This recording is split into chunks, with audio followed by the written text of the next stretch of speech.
உங்க காதுல மணி அடிக்கிற சத்தம் மாதிரி ஏதாவது இருக்காங்க அப்பனா இந்த வீடியோ உங்களுக்காக தான். அனைவருக்கும் வணக்கம். நான் உங்கள் டாக்டர் வருண்குமார் ஜே, காது மூக்கு தொண்டை நிபுணர், மெரிடியன் ஹாஸ்பிட்டல், கொளத்தூர். ஸோ நிறைய பேருக்கு வெளியில எந்த ஒரு சத்தமும் இல்லாம அவங்க காதுல மணி அடிக்கிற மாதிரியோ இல்லை அலை அடைக்கிற மாதிரியோ இல்லை ஏதாவது உஸ்ன்னு இந்த சத்தம் வர மாதிரியோ இருக்குன்னா இதுக்கு பேர் வந்து டினிட்டஸ்ன்னு சொல்லுவாங்க. இது எப்போ நீங்க கவலைப்படணும், எப்போ நீங்க கவலைப்படாம இருக்கணும் அப்படின்றதான் இந்த வீடியோல பார்க்க போறோம். ஸோ இதுக்கு காரணங்கள் எப்படின்னு பார்த்தீங்கன்னா, காதில் ஒரு சின்ன அழுக்குல இருந்து மூளையில் ஒரு கட்டி வரைக்கும் இந்த டினிட்டஸுக்கான காரணங்களாக இருக்கலாங்க. ஸோ முதல்ல நீங்கள் எப்போ கவலைப்பட வேணான்னு நான் சொல்லிடுறேன்.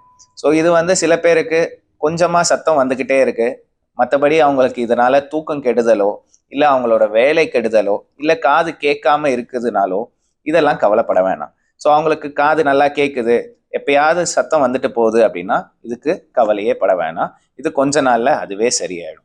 எப்போ நீங்கள் ஒரு டாக்டரை பார்க்கணும்னு பார்த்தீங்கன்னா, சில பேருக்கு காது அடைச்ச மாதிரியும் காதில் சத்தத்தோட தலை சுத்தல் வாந்தியும் காது கேட்கறது கம்மியாகவும் இல்லை நடக்கும் போது பேலன்ஸ் தடுமாறுது அப்படின்னா உடனே ஒரு காது மூக்கு தொண்டை நிபுணரை பார்க்கணும். ஸோ இந்த மாதிரி டினிட்டஸ் மட்டும் இல்லாமல் அதோட சேர்ந்தாப்புல காது கேட்கறது கம்மியாக இருக்குது, இல்லை காதில் வந்து இடி இடித்த மாதிரி சத்தம் ஜாஸ்தியாகவே ஆயிட்டு போகுது, இதனால் தூக்கம் சுத்தமாக இல்லை சார் அப்படின்னீங்கன்னா உடனே ஒரு காது மூக்கு தொண்டை நிபுணரை பார்த்து அதுக்கேற்ற வைத்தியம் எடுக்கணும். ஸோ இது எப்படி எவாலுவேட் பண்ணுவோன்னு பார்த்தீங்கன்னா, ஃபஸ்ட்டு டினிட்டஸ் வந்தவங்களுக்கு காது மூக்கு தொண்டையை ஃபஸ்ட்டு எக்ஸாமின் பண்ணுவோம்.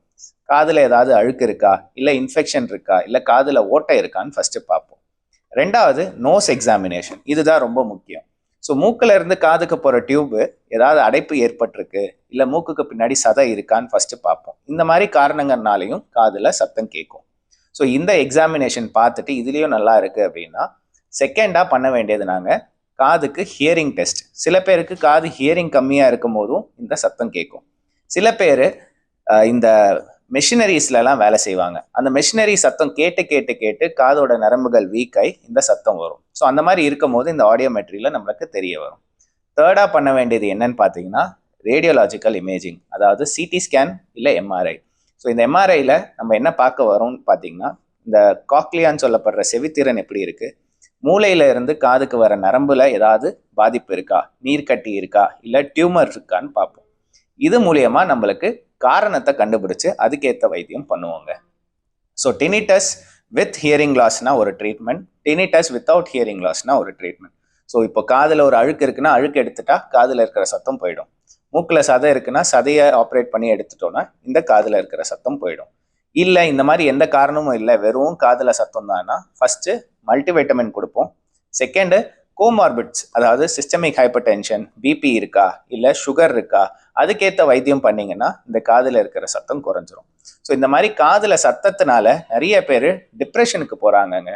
ஏன்னா தூக்கம் சரியில்லை, இந்த சத்தத்தினால அவங்களோட ப்ரொடக்டிவிட்டி லைஃப் சரியில்லை அப்படின்னு சொல்லி நிறைய விபரீதங்களான முடிவுகள் நிறைய பேர் எடுக்கிறாங்க. ஸோ இதுக்கு நான் சொல்லிக்கக்கூடிய ஒரே விஷயம், ஃபஸ்ட்டு அதுக்கு காரணத்தை கண்டுபிடிங்க, இஎன்டி சர்ஜனை பார்த்துட்டு அதுக்கேற்ற வைத்தியம் எடுங்க. இந்த மாதிரி சத்தம் சில பேருக்கு கொஞ்ச நாள்லயே படிப்படியாக குறைஞ்சிரும்.